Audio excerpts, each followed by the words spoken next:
میں آپ دیکھیں گے کہ راحیلہ نے آخرکار اپنی فرمائش منوا ہی لی اور حبیب نے اس کے آگے گھٹنے ٹیک دیے۔ اب حبیب اور راحیلہ گھر والوں کو یہ گڈ نیوز دیں گے کہ راحیلہ از ایکسپیکٹنگ اور وہ جلد ہی ایک بچہ پیدا کرنے والی ہے اور وہ بھی اس خاندان کا وارث۔ تو یہ دونوں میاں بیوی مٹھائی کا ڈبہ لے کر جائیں گے اپنے گھر والوں کے پاس اور ان پر گرائیں گے بم اور ان کو بتائیں گے کہ ہم لوگ بہت خوش ہیں اس نیوز کی وجہ سے، اس لیے آپ لوگ مٹھائی کھائیں۔ مگر عائشہ پر تو یہ خبر بجلی بن کر گرے گی اور وہ کہے گی کہ حبیب کچھ تو شرم کرو، تم ایک نواسی والے ہو اور تمہاری بیٹی کی شادی ہو چکی ہے، اس عمر میں اس طرح کے کام تمہیں زیب نہیں دیتے، زمانہ کیا کہے گا؟ تو حبیب کہے گا زمانہ جو مرضی کہے، مگر مجھے تو ایک بیٹے کی ضرورت ہے اور اسی لیے میں نے یہ فیصلہ کیا ہے کہ ہم یہ ضرور کریں گے۔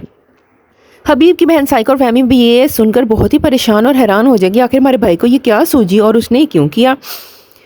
مگر وہ اپنی بھابھی کو تسلی دیں گی اور ان کو کہیں گے بھابھی آپ ٹینشن نہ لیں، راحیلہ جو ہے وہ بہت ہی فساد برپا کرنے والی عورت ہے اور اس کے پیچھے بھی اس کا کوئی نہ کوئی مقصد ضرور شامل ہے۔ راحیلہ جسے گھر میں کوئی بھی لفٹ نہیں کرواتا، فیملی ممبر سمجھتا ہی نہیں ہے، وہ اپنے آپ کو بہت ہی اکیلا اور تنہا محسوس کرتی تھی، تو اس نے سوچا کیوں نہ میں بھی ایک بچے کو پیدا کروں تاکہ میری اس فیملی میں امپورٹنس بنے اور سب مجھے اس فیملی کا حصہ سمجھنا شروع ہو جائے۔ اسی لیے راحیلہ نے حبیب کو بیٹے کا لالچ دے کر اپنے بچے کے لیے راضی کیا۔ اب دوسری طرف فہمی جس کا دماغ گھوم چکا ہے، وہ چاہتی ہے کہ اس کی ایمن کی شادی بھی چھوٹی عمر میں ہی ہو جائے، حالانکہ اینی کا انجام اس کے سامنے ہے، لیکن پھر بھی وہ سب کچھ دیکھ کے اور جانتے ہوئے بھی اپنی آنکھوں سے جھٹلانا چاہتی ہے۔ فاخر کا پیسہ اور کاروبار سب کچھ دیکھ کر اس کے منہ میں پانی آ رہا ہے اور وہ چاہتی ہے کہ ایمن کو بھی فاخر جیسا لڑکا مل جائے جو کہ بالکل اکیلا ہو اور جس کے آگے پیچھے کوئی نہ ہو اور وہ اس طرح بزنس کا اکلوتا وارث ہو۔ مگر فہمی کو یہ بات سمجھ نہیں آ رہی کہ فاخر اور اینی اس کم عمری کی شادی کی وجہ سے کتنا سفر کر رہے ہیں۔ اندر اندر فہمی یہ بھی چاہتی ہے کہ فاخر اینی کو چھوڑ دے اور اس کی بیٹی ایمن کو اپنا لے، اس لیے وہ اینی کا دل خراب کرنے کے لیے اس کو فاخر سے بدگمان کرنے کے لیے کہے گی کہ دیکھو اس کی ماں کیسی ہے اور تمہارا ہسبینڈ کیسا ہے، ان دونوں کا تمہارا کوئی خیال نہیں ہے، وہ سارے گھر کا برڈن تم پر ڈال چکے ہیں اور تمہارے پہ ظلم کر رہے ہیں۔ اینی بہت سمجھدار ہے، وہ کسی کی باتوں میں آنے والی نہیں ہے۔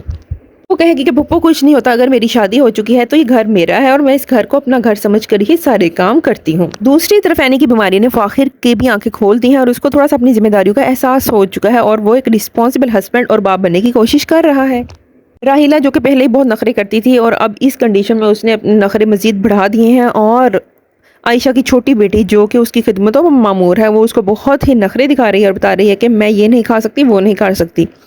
عائشہ اپنی بیٹی کو کہتی ہے تمہیں کوئی ضرورت نہیں اس کے ناز نخرے اٹھانے کی، جو گھر میں بنا ہے بس اس کو وہی دو۔ مگر حبیب آپ کے عائشہ کو دھمکی لگائے گا کہ اگر تم لوگوں نے راحیلہ کی خدمت نہ کی تو میں تمہیں اس گھر سے نکال دوں گا اور ڈیورس دے دوں گا۔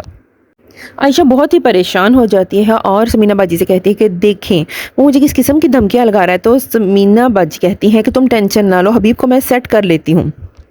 سمینہ باجی حبیب کے پاس جائیں گے اور اس کو کہیں گی کہ تم کس حیثیت سے عائشہ کو گھر سے نکالنا چاہتے ہو؟ کیا تمہیں پتہ ہے کہ جس گھر میں تم رہ رہے وہ کس کا ہے؟ وہ میرا اور میرے بیٹے فاخر کا ہے۔ ہم لوگوں نے تمہیں اور تمہاری بیوی کو رکھ کر تم لوگوں پر احسان کیا ہوا ہے۔ عائشہ کو گھر سے نکالو گے تو اس سے پہلے تم اور تمہاری بیوی راحیلہ سڑک پر بیٹھے ہوں گے، سو جو بھی فیصلہ کرنا ہو سوچ سمجھ کے کرنا۔ تو فرینڈز کیسا لگا آپ کو آج کا ریویو؟ اگر ویڈیو پسند ہے تو اس کو لائک کر دیں، چینل کو سبسکرائب کر دیں۔ Thanks for watching.